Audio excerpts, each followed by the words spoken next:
চন্দ্রের হিসাব রক্ষণাবেক্ষণের জন্য আল্লাহ চন্দ্রকে দান করেছেন।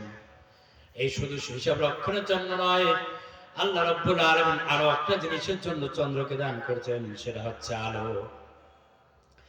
এই চন্দ্র আল্লাহ রাব্বুল আলামিন সৃষ্টি করেছেন। চন্দ্রে এত সুন্দর আলো, সূর্য যখন আলো দেয় মানুষের ঘুম ভেঙে যায়। এত প্রখর প্রকোষ্ঠ আলোর ভেতরে মানুষের ঘুম ধরে না, কিন্তু আল্লাহ রাব্বুল আলামিন এই সূর্যের আলো থেকে সূর্য নিয়ে চন্দ্রকে দান করলেন আলো। সেই চন্দ্র কি করে সূর্য থেকে আলো টেনে টেনে নিজের ভেতরে রাখে, রাত্রি হলে এই আলোগুলো প্রস্ফুটিত করে দেয়। এত সুন্দর মিষ্টি আলো, যেন মানুষের ঘুমের ভেতরে এই আলোগুলি যেন ঘুমের কোনো বিঘাত না করে, ঘুমের ভেতরে কোনো আঘাত না করে। এর জন্য আল্লাহ রাব্বুল আলামিন চন্দ্রের ভেতরে কত সুন্দর মিষ্টি আলো দান করলেন। এটা আল্লাহ রাব্বুল আলামিনের অপার নিয়ামত।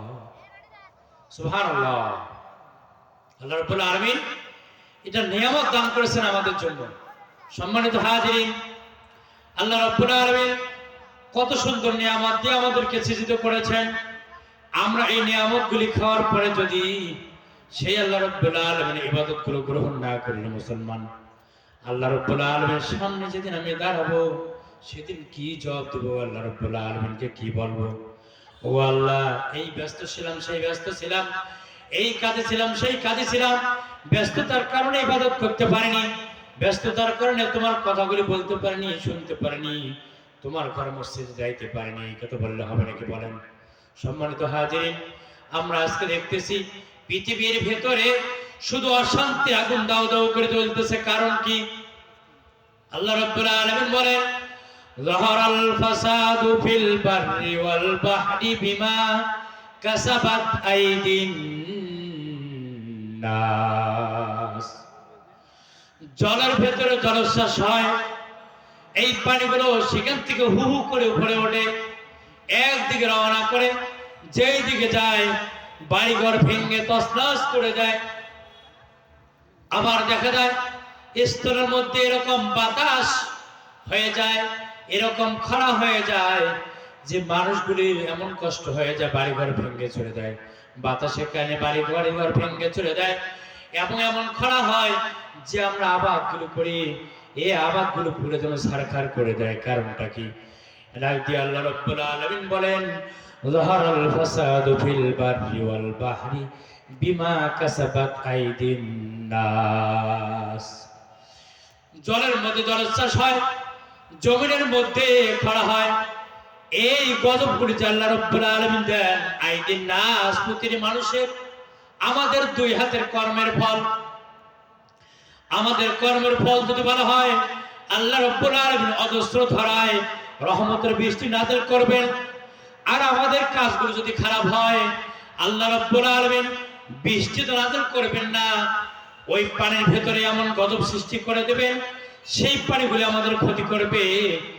এই জমিনের ভেতরে এমন আমাদের জন্য কষ্ট করে তিনি দান করবেন, এই জিনিসগুলো এসে আমাদের ক্ষতি করবে। দেখেন, এই জলের ভেতরে এবং পানির ভেতরে এমন কিছুগুলো জিনিস আল্লাহ সৃষ্টি করে দিয়েছেন, যে জিনিসগুলোর কারণে আমাদের শান্তি দুর্বিত হয়ে গেছে। ঠিক কিনা রে মুসলমান? ভালো করে খেয়াল করেন। আজকে আবার সুবাদ যেগুলো করি, আমরা যে শস্য ফলাই, একের পর এক এত যন্ত্রণা, শস্য ফলানোর পরে এত যন্ত্রণায় ভুগি। ঔষধ না দিলে আমার কি হয় না, ঔষধ না দিলে আমার ঘরের মধ্যে ফসল আসে না, ঔষধ দেওয়ার পর ঠিক মতো পাওয়া যায় না, কত সময় পরে সরকার হয়ে যায়, কাটিয়ে সেখানে ফসল লাগে, সেখানে প্রয়োগ করে অনেক কি করে মাটির মধ্যে ফেলা যায়, ঘরের ভেতর নিয়ে আসতে পারি না। কেন? কারণ কি? কারণ হলো একটি, আমি আল্লাহ রাব্বুল আলামিনের হুকুম মানি না, যার কারণে আল্লাহ রাব্বুল আলামিন বলে, বান্দা তুমি যখন আমার হুকুম মানো না, আমি এমন কিছু জিনিস সৃষ্টি করে দিলাম তারা তোমার কোনো উপকারে আসবে না, যাদেরকে তোমার উপকারের জন্য সৃষ্টি করা হয়েছে। আল্লাহ রাব্বুল আলামিন,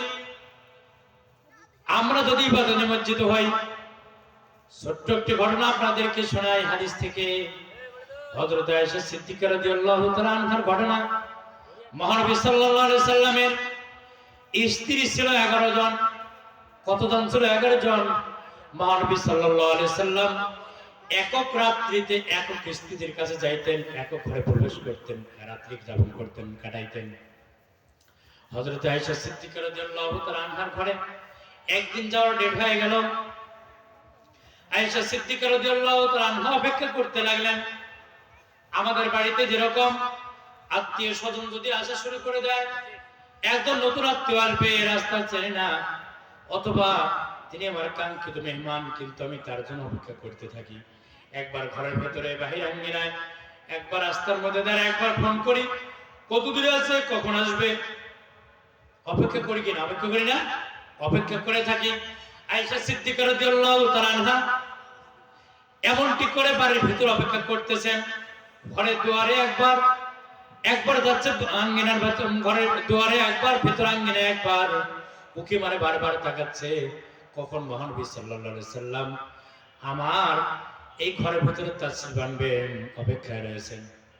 হযরত আয়েশা সিদ্দিকা রাদিয়াল্লাহু তাআলা আনহা এক সময় দেখেন মহানবী সাল্লাল্লাহু আলাইহি সাল্লাম মসজিদে নববী থেকে যখন বের হলেন, বের হওয়ার সঙ্গে সঙ্গে যখন বাড়ির দিকে রওনা করলেন, যেমনটি করে আকাশ থেকে আমাদের দেশে আষাঢ় মাসে, শ্রাবণ মাসে বৃষ্টি হয়, অজস্র ধারায় মহানবী সাল্লাল্লাহু আলাইহি সাল্লামের উপরে বৃষ্টি পড়তেছে। আয়েশা সিদ্দিকা রাদিয়াল্লাহু তাআলা আনহা ঘরের ভিতরে গেলেন, একটা কাপড় নিয়ে দাঁড়িয়ে রয়েছে, বৃষ্টি পড়তেছে, কি করে দেবে? মোছায় দিবেন। হযরত মহানবী সাল্লাল্লাহু আলাইহি সাল্লাম এক পা দু পা করে বাড়ির আঙ্গিনে এসে গেলেন, ঘরের দরজায় এসে পৌঁছে গেলেন। আয়েশা সিদ্দিকা রাদিয়াল্লাহু তাআলা আনহার হাতের ভিতরে দেখতেছেন একটি কাপড়, অপেক্ষা করতেছেন। মহানবী সাল্লাল্লাহু আলাইহি সাল্লামের বুঝতে বাকি থাকলো না, বুঝতে পেরেছেন আয়েশা কেন দাঁড়িয়ে রয়েছে। তারপর মুস্কি হাসি দিয়ে জিজ্ঞাসা করলেন যে আয়েশা, তোমার হাতের মধ্যে কাপড় কেন? তুমি কেন দাঁড়িয়ে রয়েছে এরকম করে? তোমার উদ্দেশ্যটা কি চাও তুমি?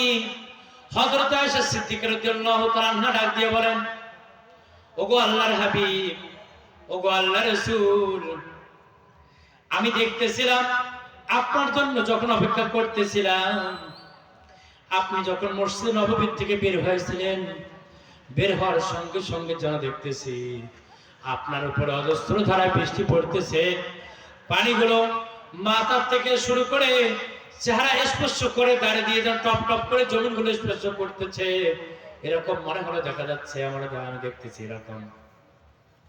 কিন্তু আপনি সামনে এসে দাঁড়িয়ে গেলেন, মাথায় দেখতেছি নাই, দাড়িতে দেখতেছি নাই, চেহারাতে দেখতেছি নাই, পায়ের দিকে তাকাচ্ছি, কিন্তু আপনার শরীরের ভিতরে কোনো প্রকার পানি দেখা যাচ্ছে না।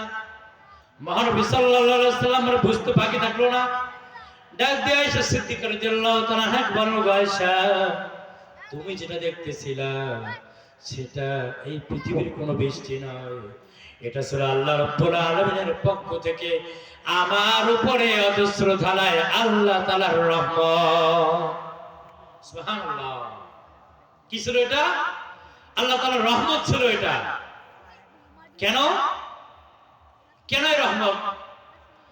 মহানবী সাল্লাল্লাহু আলাইহি সাল্লাম ডাক দিয়ে বলেন, ওগো আয়েশা, তুমি আমার উপরে যে রহমত দেখেছিলা, এই রহমত শুধু আমার উপরে নাযিল হবে তা নয়, আজ থেকে নিয়ে কিয়ামত পর্যন্ত যত আমার উম্মতরা আসবে, তারা 5 ওয়াক্ত নামাজ পড়ার জন্য ঘর থেকে যখন বাইর হবে, মসজিদে যাবে, মসজিদ থেকে বের হয়ে যখন বাড়ি পর্যন্ত পৌঁছবে, যতক্ষণ সময়টুকু যাবে, শুধু এতটুকু সময় নয়, এক নামাজ থেকে যে অন্য নামাজ পর্যন্ত অপেক্ষা করবে আমার উম্মতেরা, তাদের উপরে আল্লাহ রাব্বুল আলামিন আমার উপরে যেরকম অজস্র ধারায় সকিনা রহমত নাযিল হয়েছিল, তুমি দেখতেছিলা, এমনটি করে আমার উম্মতের উপরে, এমনটি করে আমার উম্মতের উপরে কিয়ামত পর্যন্ত 5 ওয়াক্ত নামাজ পড়নেওয়ালা উম্মতের উপরে অজস্র ধারায় আমার আল্লাহ রাব্বুল আলামিন রহমতের বাড়ি ধারা নাযিল করে দিবে।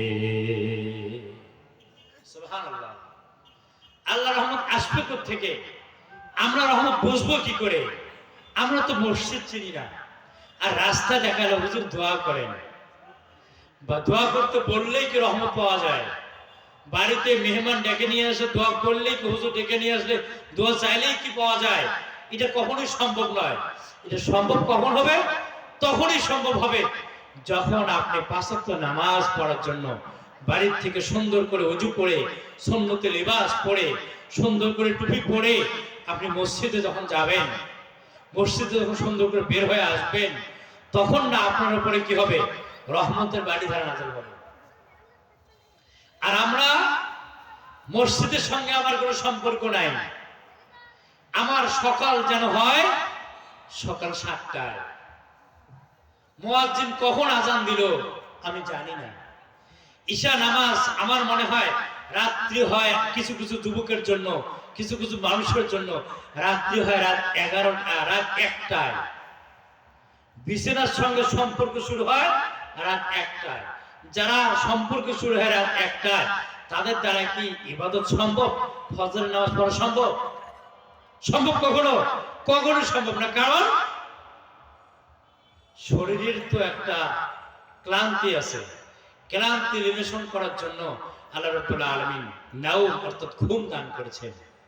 আমি যদি ঘুমাতে দেরি করি, এজন্য মহানবী সাল্লাল্লাহু আলাইহি সাল্লাম বলেছেন, ঈশা নামাজ পড়ার পরে তোমার যদি কোনো প্রয়োজনে কাজ না থাকে, কোনো যদি প্রয়োজন না থাকে, বিশেষ কোনো কাজ না থাকে, তুমি দ্রুত ঘুমায়া যাও। এটা হচ্ছে সুন্নত মহানবী সাল্লাল্লাহু আলাইহি সাল্লামের। সম্মানিত হাজিরিন, এই সুন্নত নিয়ে গেছে আমার কাছ থেকে মোবাইল, ফেসবুক, ইউটিউব, ইনস্টাগ্রাম, এই জিনিসগুলো আমাদের কাছ থেকে নিয়ে গেছে, আমাদের এই সুন্নতগুলোকে নিয়ে গেছে। কারণ আমাদের এই সুন্নত শুরু হয়, এই সুন্নতের আমল শুরু হয় ঈশার নামাজ পর থেকে রাত 1টা পর্যন্ত। এজন্য আমরা যদি আল্লাহর রহমত চাই, এই জিনিসগুলো থেকে আমাদেরকে বেরিয়ে আসতে হবে। সম্মানিত হাজিরিন, আজকে এই মোবাইল নামক যে ব্যারাম শুরু হয়েছে, এই যে ব্যারাম শুরু হয়েছে, এই ব্যারাম থেকে বের হওয়া বড় কঠিন। ছোট ছোট সন্তানেরা বাবার কাছে বায়না ধরে, মায়ের কাছে বায়না ধরে, মোবাইল না কিনে দিলে অমুক কাজটা করবো না, তমুক কাজটা করবো না। বাবা মা মনে করে সন্তান মনে হয় মোবাইল কিনে দিলে ভালো হবে। কিন্তু রে বাছাধন, মোবাইল যখন কিনে দেওয়া হলো, ওই সন্তান এত সুন্দর করে মোবাইল টেপা শুরু করে দেয়। বাড়িতে ওয়াইফাই সংযোগ না দিলে এখন বায়নাদার ওয়াইফাই দিতে হবে। এমবি কিনে তার পাওয়া যায় না মাসের পর মাস, বছরের পর বছর। এমবির মধ্যে যে টাকাগুলো খরচ করে হিসাব করে দেখবেন এই অঙ্কগুলো অনেকগুলো হয়ে যায়। ওই সন্তান এমবি কিনে পারে না, বাবা মায়ের কাছে বায়না ধরে। এখন কি করেন? আমার বাড়িতে ওয়াইফাই লাইন দিয়ে দেন। ওয়াইফাই লাইন দিয়ে দিল, আমার ওই বাছাধন ঈশার নামাজ তো পড়লো না। এখন ঠান্ডার দিন, ওই বাছাধনের মোলাকাত শুরু হয় ল্যাপের ভেতরে, খেতার ভেতরে। আর কিছু কিছু কষ্ট করে যুবক বাবাজিরা, যুবক ভাইরা, তাদের জায়গা শুরু হয় এমন জায়গার মধ্যে, যে জায়গার মধ্যে কোনো মানুষ বসে না, শুধু একটি কারণে সেখানে যায়, সেটা হলো পেশাব পায়খানা করার জন্য। সেই জায়গাগুলোর মধ্যে মুসলমানের সন্তানেরা বসে বসে নামাজ বন্দিগি তো নাই। যদি পাশ দিয়ে হোন্ডা চলে যায়, ট্রাক যদি যায়, রে মুসলমান, ওই যুবক যারা জিজ্ঞাসা করবেন, মোবাইল এত সুন্দর টিপা শুরু করে দেয়, ট্রাক যদি পাশ দিয়ে যায় জানে না। একটু পরে গিয়ে জিজ্ঞাসা করবেন, মাথার মধ্যে একটু আঘাত করে জিজ্ঞাসা করবেন, একদিকে কি গেল? ওই বাছাধন বলতে পারবে না, ট্রাক গেল না জিপ গেল, যেন মানুষ গেল না কোনো কি গেল। এই জন্য মুসলমান বাচ্চাদেরকে মোবাইল থেকে, আসক্ত থেকে একটু সরায় আনেন। যদি সরায় না নেন, তাহলে এই মুসলমান, এই যে শুরু হয়েছে আমাদের দেশের ভিতরে, এই অক্লান্ত পরিশ্রম করে আপনি যে কষ্ট করে আর আয় রোজগার করতেছেন, এই রোজগার থেকে আপনার বাছাধনকে মানুষ করার জন্য জিন যে উপহার দিতে যাচ্ছেন, এটা আপনার ভাগ্যে চলবে না। আল্লাহ রাব্বুল আলামিন আমাদেরকে সকলকে মোবাইল আসক্তি থেকে বেরিয়ে এসে, নেটের আসক্তি থেকে বেরিয়ে এসে, আল্লাহ রাব্বুল আলামিন আমাদেরকে আল্লাহর ইবাদত মহানবী সাল্লাল্লাহু আলাইহি সাল্লামের তরিকায় প্রবেশ করার তৌফিক দান করুন। আখির দাওয়ানা আলহামদুলিল্লাহি রাব্বিল আলামিন। আসসালামু আলাইকুম ওয়া রাহমাতুল্লাহ। সুপ্রিয় মুসলিম জনতা,